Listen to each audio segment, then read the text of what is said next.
Hello friends, स्वागत है आप सभी का वीकेजी स्टडी चैनल में। आज हम आपको इसमें बताने वाले हैं टेट सीटेट के एग्जाम में काफ़ी बार पूछा गया है ये हिंदी का नोट्स है। ठीक है, हिंदी आप सभी लोग जानते हैं, हिंदी 30 नंबर की आती है। ठीक है, तो जितने लोगों का भी अगर 30 नंबर ये तैयार हो गया तो समझ लीजिए आप अच्छा स्कोर करके आएंगे एग्जाम में। ठीक है, तो आप देखिए इसका हिंदी में जो नोट्स मैंने बनाया है काफ़ी ज़्यादा आप लोगों के लिए हेल्पफुल है।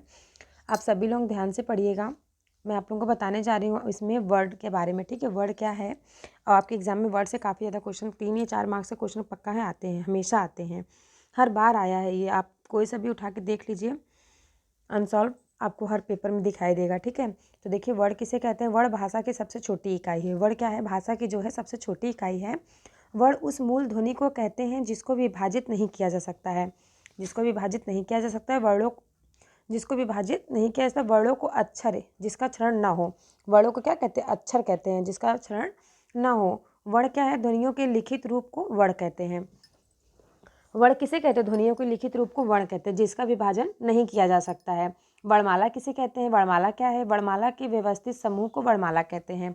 वर्णों के 2 भेद होते हैं। वर्णों के कौन कौन से भेद होते हैं, 2, एक स्वर एक व्यंजन, सभी लोग जानते हैं। स्वर के कितने होते हैं, ह्रस्व स्वर, दीर्घ स्वर और प्लुप्त स्वर। और व्यंजन कितने प्रकार के होते हैं, व्यंजन 5 प्रकार के होते हैं। कौन कौन से हैं, स्पर्श व्यंजन, अंतस्थ व्यंजन, ऊष्मा व्यंजन, संयुक्त व्यंजन और द्विगुण व्यंजन। मैं सभी को पूरा डिटेल से बताऊंगी अच्छे से। तो सब लोग प्लीज़, जिसने इस चैनल को लाइक नहीं किया है प्लीज़ लाइक कर दीजिए, अपने दोस्तों में शेयर कर लीजिए एक बार। देखिए इसमें क्या, जो हिंदी में जो स्वरों की संख्या होती है कितनी होती है, 11 होती है। और इंग्लिश में स्वरों की संख्या कितनी होती है, वॉवल्स की 5 होती है ना, AEIOU। ठीक है, तो फ्रेंड्स इसमें क्या है, स्वरों की संख्या कितनी है, 11 है। कौन सी है, आ ई ई उ ऋषि ए औ। ठीक है, ये क्या है आपकी, ये 11 स्वरों की संख्या है। नेक्स्ट क्या है, 11 स्वरों की कुल 10 मात्राएं होती हैं। 10 मात्राएं होती हैं। कौन कौन सी 10 मात्राएं होती हैं, ये देखिए मात्राएं यहाँ पे दिया गया है आपको, सभी मात्राएं आप लोग ध्यान में रख लीजिए। और हिंदी को देखिए संख्या क्या है, 11 दी गई है। और इसमें मात्राओं मतलब इसमें ये वाली मात्रा नहीं होती, छोटे आ की कोई मात्रा नहीं होती है। ठीक है, जो आ से अनार होता है उसकी कोई मात्रा नहीं होती है। तो यहाँ से आपकी 11 होती हैं क्या, स्वरों की संख्या, और मात्राएं कितनी होती हैं, 10 होती हैं। ठीक है, चलिए नेक्स्ट आगे बढ़ते हैं। नेक्स्ट देखिए स्वर उदाहरण। गाता मतलब गाने के स्वर में क्या होते हैं, ह्रस्व स्वर, दीर्घ स्वर, प्लुप्त स्वर। ये 3 स्वर मैंने आपको बताया है। ह्रस्व स्वर मतलब जिसको बोलने में कम टाइम लगे। ह्रस्व स्वर क्या है, जिसको बोलने में कम टाइम लगे। और दीर्घ स्वर जिसको बोलने में कुछ ज़्यादा टाइम लगे, इसको दीर्घ स्वर कहते हैं। जैसे आम, आम को बोलने में ज़्यादा समय लगता है ना। अनार में कोई मात्रा नहीं, अनार हो गया ना। तो इसी प्रकार से फ्रेंड्स देखिए ह्रस्व स्वर आपका क्या क्या है, आ ई उ ऋषि, ये आपका क्या हो गया, ह्रस्व स्वर हो गया। इसमें इसमें मात्रा क्या है, प्लुप्त है। नेक्स्ट क्या है आपका, दीर्घ स्वर, जिसमें ज़्यादा टाइम लगे बोलने में उसको दीर्घ स्वर बोलते हैं। प्लुप्त स्वर हो गया जैसे ओम, ये आपका प्लुप्त स्वर है। जीवा के आधार पर अग्र स्वर मतलब ई, ये अग्र से बोलते हैं ना, आगे की तरफ से, तो इसको अग्र स्वर हो गया। फिर मध्य स्वर है आपका आ। और पसत स्वर क्या है आपका, जो पीछे से आवाज़ ढकेल के आए इसको क्या बोलते हैं, आ ओ। तो पीछे से निकल रही पसच, पीछे से स्वर आ रहा है तो उसको क्या बोलते हैं, पसच स्वर। जीवा के आधार पर स्वर को 3 भागों में बांटा गया, क्या क्या, अग्र स्वर, मध्य स्वर और पसच स्वर।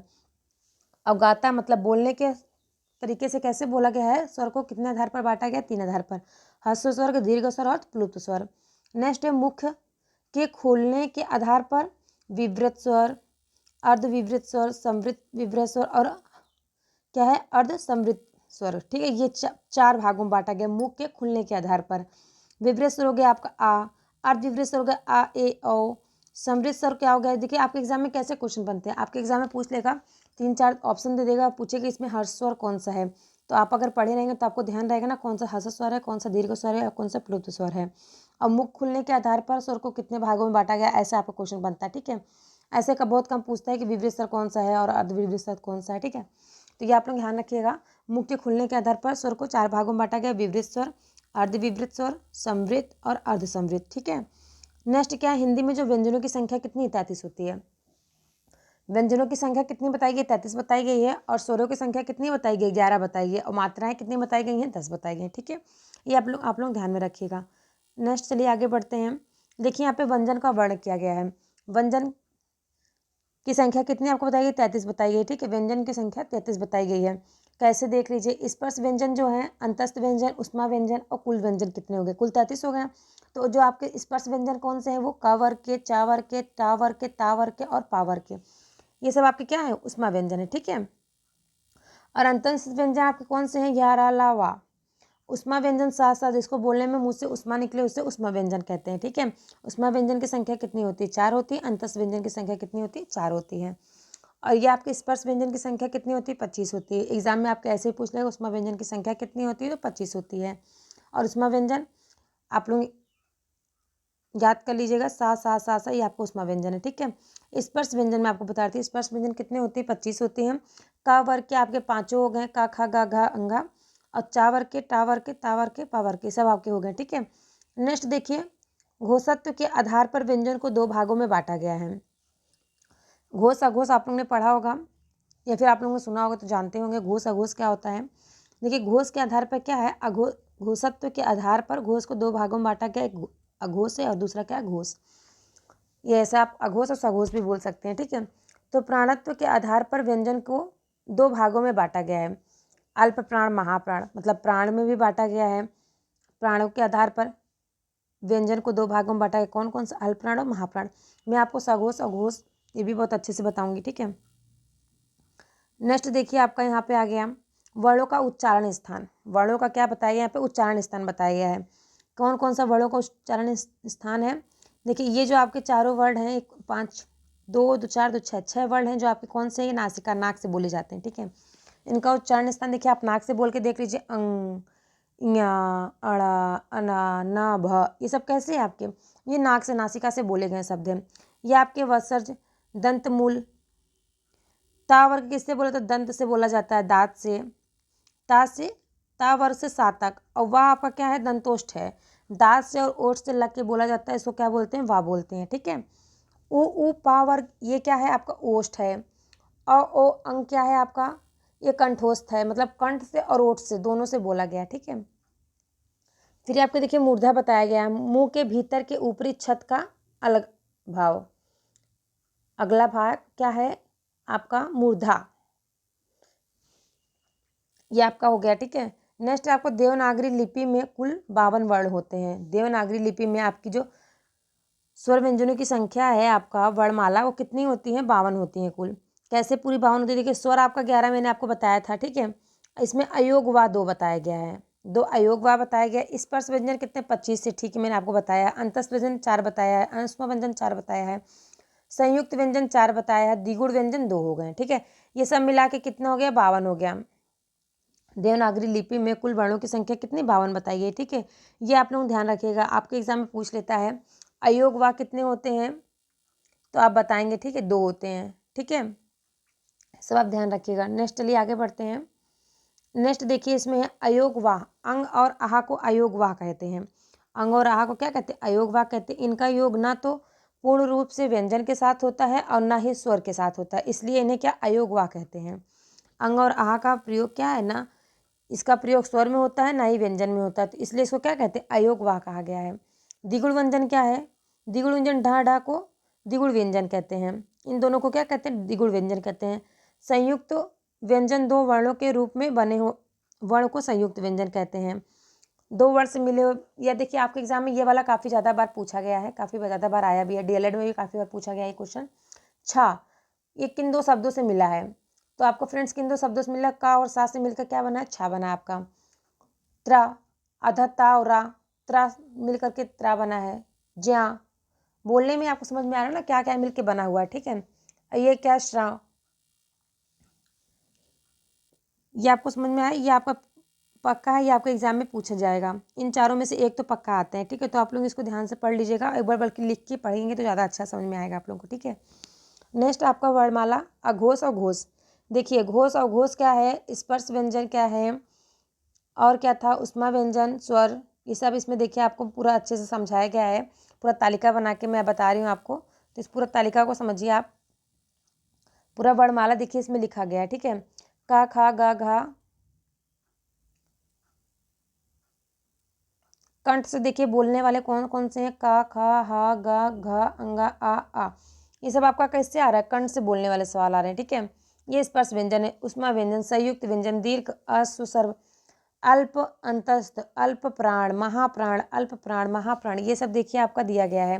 ये सब आप लोग अच्छे से नोट करके पढ़ लीजिएगा, ठीक है। नेक्स्ट है, अब यहाँ पे आता है कि आपका वाक्य, वाक्य की रचना कीजिए। वाक्य क्या है? वाक्य रचना एवं विराम चिन्ह, ठीक है। वाक्य रचना और विराम चिन्ह के बारे में बताया गया। वाक्य क्या है? विचारों को पूर्णता से व्यक्त करने वाले पद समूह को वाक्य कहते हैं। विचारों को जो व्यक्त करते हैं, विचारों को जो पूर्णता से व्यक्त करने वाले पद हैं, उन्हें ही वाक्य कहते हैं। वाक्य क्या तत्व हैं? वाक्य कितने प्रकार से बांटे गए हैं? तो वाक्य योग्यता के आधार पर बांटा गया है। आकांक्षा, क्रम, आसक्ति, सार्थकता और अन्वयता के कारण बांटा गया, ठीक है। तो इसके तत्व कौन कौन से, पहले योग्यता देख लेते हैं। योग्यता की क्या विशेषता है और इसका उदाहरण क्या है? तो पदों के अर्थ बोध का सामर्थ्य है। सीता चम्मच से रोटी बनाती है। वाक्य में प्रयुक्त चम्मच शब्द क्या है? अर्थ विभक्ति में अयोग्य है, इसके स्थान पर चिमटा का प्रयोग होना चाहिए। इसके स्थान पर किसका प्रयोग होना चाहिए? चिमटा का प्रयोग होना चाहिए था, जहाँ पे उन्होंने चम्मच का प्रयोग किया। ये आपका क्या है? पदों के अर्थ में बोध का सामर्थ्य है, ठीक है। नेक्स्ट है आपका आकांक्षा। आकांक्षा क्या? वाक्य के अर्थ को लेकर किसी प्रकार की जिज्ञासा न हो, मतलब वाक्य अर्थ पे लेकर के किसी प्रकार की जिज्ञासा ना हो, उसे क्या कहते हैं? आकांक्षा कहते हैं। जैसे कि आपका साइकिल चला रहे हैं, साइकिल चला रहे हैं, तो वाक्य में क्या है? वाक्य में प्रयुक्त कर्ता अनुपस्थित है। वाक्य में जो क्या है? ये कर्ता अनुपस्थित है, उसे जानने की स्वाभाविक आकांक्षा है।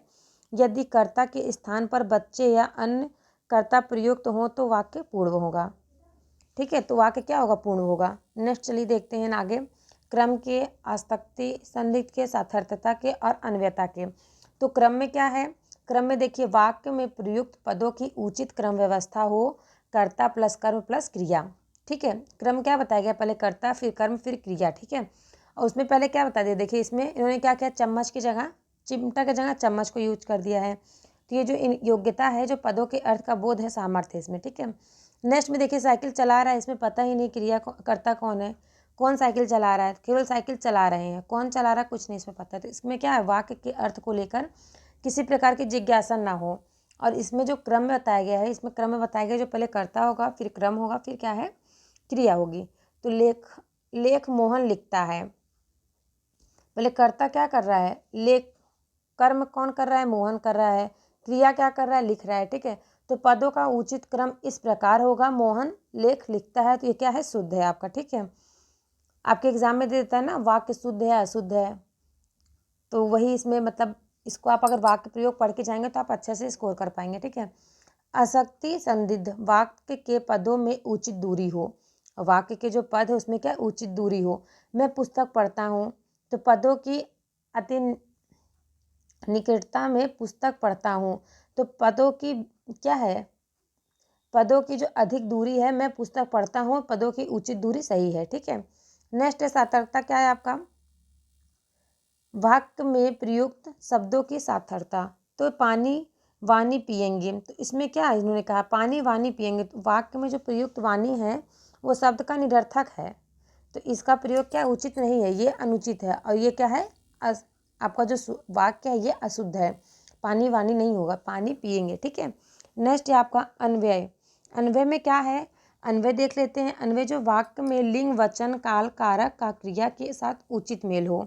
इसमें किसका किसका उचित मेल बताया? लिंग का, वचन का, काल का, कारक का और क्रिया के साथ उचित मेल हो, तो उसको क्या कहते हैं? अन्वय कहते हैं। अन्वय क्या है? लड़के बाजार जाता है, तो लड़के बाजार जाता है तो गलत हो गया ना, ये अशुद्ध है। लड़के बाजार जाते हैं, ये आपका शुद्ध है, ठीक है। चलिए नेक्स्ट आगे बढ़ते हैं। नेक्स्ट क्या है? वाक्य अंग। वाक्य अंग क्या है? वाक्य अंग दो प्रकार में है, एक है उद्देश्य, दूसरा क्या है? विधेय। उद्देश्य किसे कहते हैं? विधेय किसे कहते हैं? वाक्य मूलतः दो भाग हैं, कौन कौन से? पहला उद्देश्य और दूसरा विधेय। उद्देश्य किसे कहते हैं? देख लेते हैं। वाक्य में जिसके विषय में कुछ कहा जाए उसे उद्देश्य कहते हैं। वाक्य में अगर कह दे राम खाना खाता है, तो राम के विषय में कहा जा रहा है ना, तो राम क्या है? तो वाक्य में जिसके विषय में कुछ कहा जाए उसे उद्देश्य कहते हैं, तो राम क्या है? उद्देश्य है। और विधेय क्या है? वाक्य में उद्देश्य के विषय में जो कुछ कहा जाए उसे विधेय कहते हैं। जैसे खाना खा रहा है ना, तो खाना खाने को कहा गया, विधेय हो गया आपका। तो मोहन 8 बजे के बाद ही घर जाता है, उसे इस वाक्य में मोहन उद्देश्य तथा 8 बजे के बाद ही घर जाता है विधेय है। 8 बजे के बाद जाता है तो वो विधेय हो गया। उद्देश्य क्या है? उद्देश्य क्या है? मोहन है ना।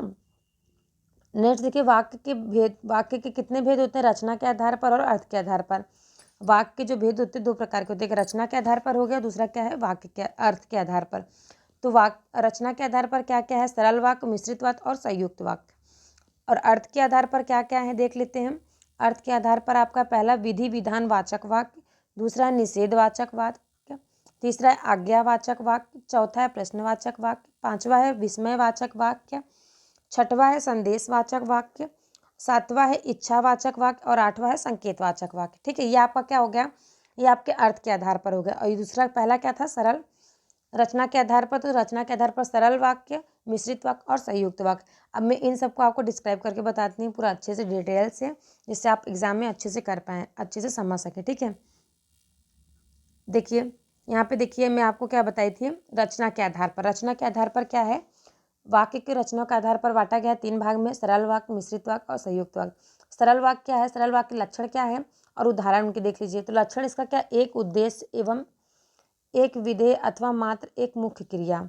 एक उद्देश्य रहेगा और एक ही विधेय रहेगा और एक मात्र मुख्य क्रिया रहेगी। जैसे मोहन बाजार जा रहा है, तो एक ही मोहन है, अकेले कहाँ जा रहा है? बाजार जा रहा है।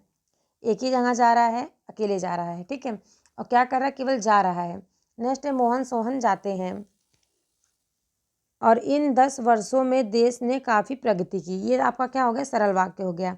नेक्स्ट है आपका मिश्रित वाक्य। मिश्रित वाक्य में क्या है? एक प्रधान उपवाक्य तथा एक या अधिक आश्रित उपवाक्य होते हैं।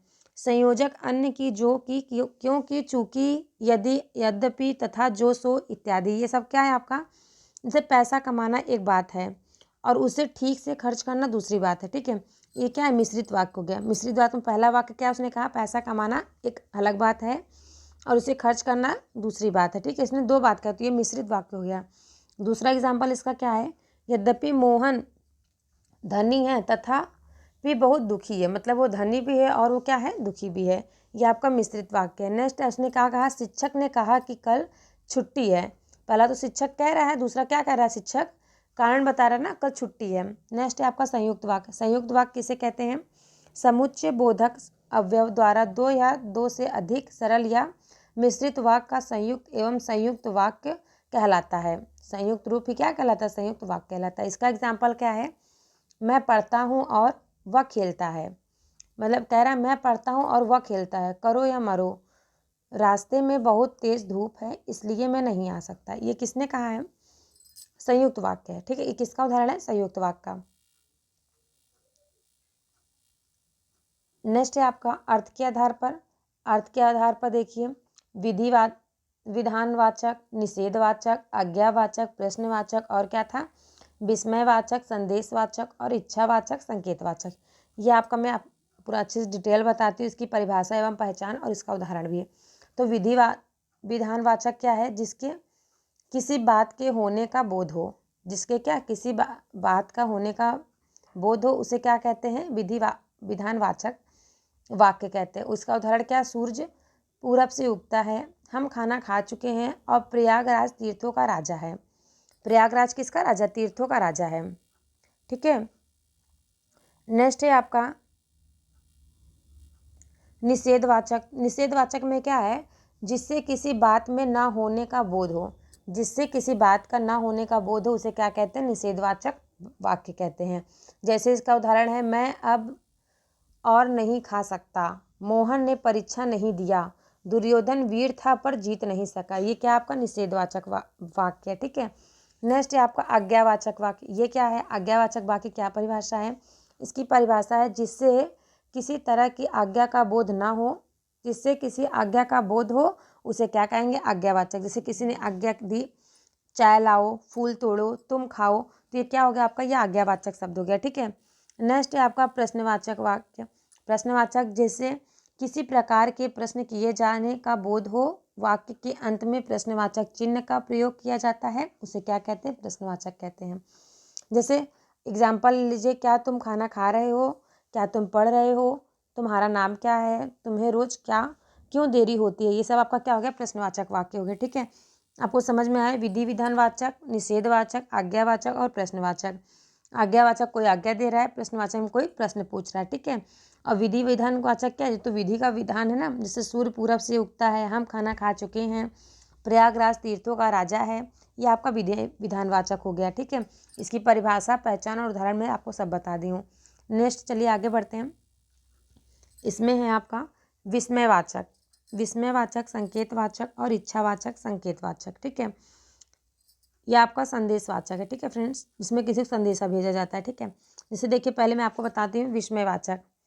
विस्मयवाचक में देखिए, विस्मयवाचक में है जिससे आश्चर्य, दुख या सुख का बोध हो, वाक्य में विस्मयदि बोधक चिन्ह का प्रयोग होता है। ये आपको पता है विस्मयदि वाचक वाक्य का चिन्ह है। ठीक है, नेक्स्ट है ओ मेरा सिर कटा जा रहा है, मेरा सिर कटा जा रहा है, ये क्या है, विस्मयदिवाचक चिन्ह किसमें लगा, ओह हे भगवान तूने ये क्या कर दिया, तो उसने क्या भगवान को कह रहा है ना, ये भगवान तूने ये क्या कर दिया, इसमें विस्मयदिवाचक चिन्ह लगा है।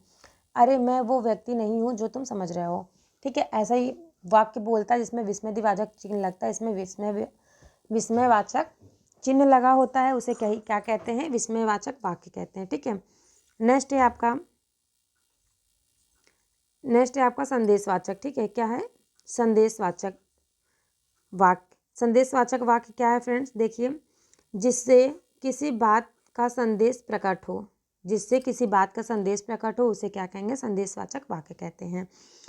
उसने खाना खा लिया होगा, शायद आज बारिश हो रही हो, संभव वह दिल्ली नहीं जाएगा। ठीक, इसमें क्या है, संदेश है, संदेश को दे रहा है ना, संदेशवाचक, संकेतवाचक। ठीक है, इसमें क्या है, संदेह है, किसी बात को लेकर के उसमें संदेह है तो उसे क्या कहेंगे, संदेहवाचक चिन्ह कहेंगे, संदेहवाचक कहेंगे। ठीक है, जैसे आपने एग्जाम्पल में देख लिया, उसने खाना खा लिया होगा। ठीक है, ये आपका संदेशवाचक है।